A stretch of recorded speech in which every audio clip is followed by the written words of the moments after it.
Hello friends, YouTube channel Tech Sunshine पर एक बार फिर आप लोगों का हार्दिक स्वागत है। मैं हूं रविंद्र और आज हम माइक्रोसॉफ्ट ऑफिस एक्सेल वर्कबुक के अंतर्गत सीखने वाले हैं कि किस तरह से हम अपनी एक वर्कबुक फाइल का डेटा दूसरी वर्कबुक फाइल से लिंक कर सकते हैं और अपडेट कर सकते हैं। अगर हम एक वर्कबुक फाइल में अपडेट करते हैं तो ऑटोमेटिकली दूसरी वर्कबुक फाइल में अपडेशन हो जाए। और साथ ही साथ हम सीखेंगे कि किस तरह से हम दो अलग अलग वर्कबुक को एक साथ एक ही प्लेस पर एक साथ सेव करके सेव वर्क स्पेस की तरह रख सकते हैं, ताकि हम जब भी हम उन पर एक साथ वर्क करना चाहें तो दोनों एक साथ रीओपन हो सकें।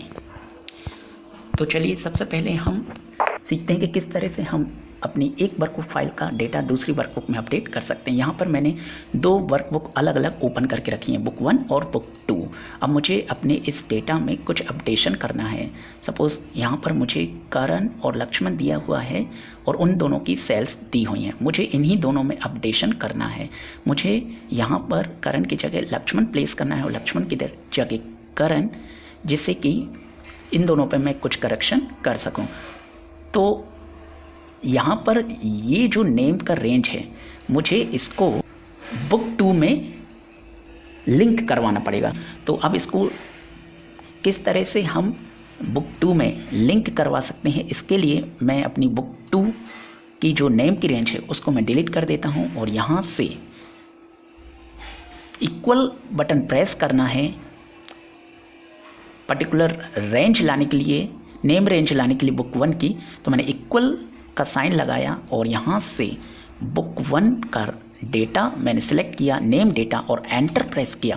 तो यहाँ पे देखिए बुक 1 में जो नेम का रेंज का फर्स्ट नेम था वो यहाँ पे हाईलाइट हो गया है। अब जैसे ही मैं डबल क्लिक करता हूँ तो ये ऑटोमेटिकली बुक 1 का जो नेम रेंज था वो यहाँ पे बुक 2 में आ चुका है। अब यदि हम बुक 1 में जाके जो भी चेंजेस करेंगे इस रेंज पर, वो ऑटोमेटिकली बुक 2 की रेंज में हो जाएंगे। सपोज़ यहाँ पर मैं करण की जगह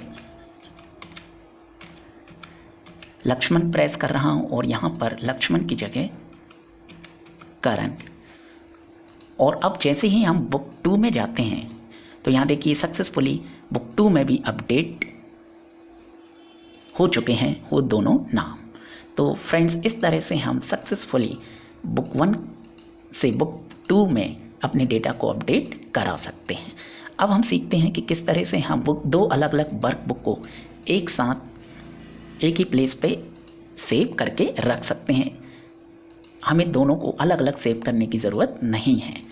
तो यहाँ से हमें सबसे पहले तो हमने जो चेंजेस कर रहे हैं बुक 2 में और बुक 1 में, उन दोनों को सेव करके रख लेते हैं इन चेंजेस को। यहाँ से बुक 1 पे जाके मैंने बुक 1 के डेटा को सेव कर दिया है। अब हम चलते हैं व्यू में सेव वर्क स्पेस ऑप्शन पर और यहाँ से अब हम इन दोनों वर्कबुक को सेव करने वाले हैं। तो सेव वर्क स्पेस पे जाइए। एक साथ दो अलग अलग एक्सेल वर्कबुक विंडो को सेव करने के लिए तो सेव वर्क स्पेस पर मैंने क्लिक किया। यहाँ से सेव वर्क स्पेस का विंडो ओपन हो गया है। यहाँ आप लोकेशन सेलेक्ट कर लीजिए कि किस लोकेशन पर आपको अपनी दोनों वर्कबुक विंडो को सेव करके रखना है। मैं यहाँ से डेस्कटॉप सेलेक्ट कर लेता हूँ और फाइल का नाम मैं चेंज करके दे देता हूँ माय डेटा।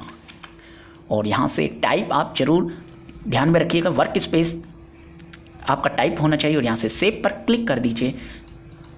अब मैं दोनों वर्कबुक को इंडिविजुअली क्लोज कर रहा हूँ। तो ये देखिए मेरी डेस्कटॉप विंडो पर माय डेटा नाम से वर्क स्पेस सेव हो चुका है। अब मैं इसको डबल क्लिक करता हूँ। जैसे ही मैंने डबल क्लिक किया तो यहाँ देखिए टास्क बार में मेरी दोनों वर्कबुक एक साथ फिर से रीओपन होके आ चुकी हैं। तो फ्रेंड्स, इस तरह से हम एक वर्कबुक में सक्सेसफुली दूसरे वर्कबुक के डेटा को लिंक करा के उसमें अपडेट कर सकते हैं और साथ ही साथ हम दो अलग अलग विंडो को एक साथ सेव करके रख सकते हैं, जिससे सक्सेसफुली हम एक बार फिर से उनको एक साथ रीओपन करके उस पर वर्क कर सकें। Thank you.